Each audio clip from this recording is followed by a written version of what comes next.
Paper leak प्रकरणी देशभर गदारोळ झाल्यानंतर केंद्र सरकारने शुक्रवारी एका कठोर कायद्याची अंमलबजावणी केली आहे आणि त्यामुळे स्पर्धात्मक परीक्षांमधील गैरप्रकार आणि अनियमितता रोखता येणार आहे।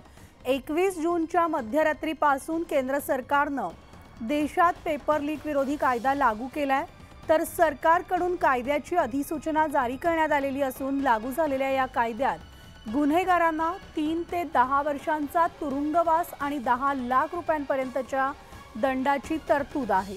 परीक्षा प्राधिकरण, सेवा पुरवठादार किंवा इतर कोणत्याही संस्थेचं एखादी व्यक्ती किंवा गटाने संघटित गुन्हा केल्यास त्यांना 10 वर्षांपर्यंतचा तुरुंगवास आणि दंड 1 कोटी रुपयांचा भरावा लागणार आहे।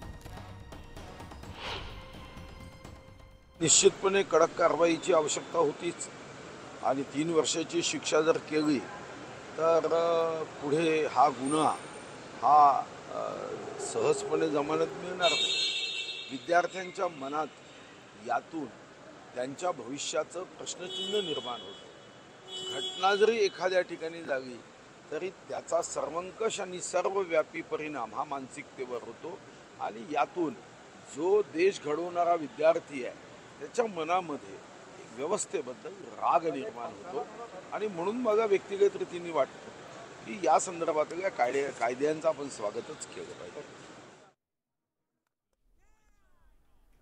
आणि या बातमीचा बुलेटिनमध्ये एक छोटासा ब्रेक घेऊन लगेचच परततोय। पाहत राहा न्यूज 18 लोकमत।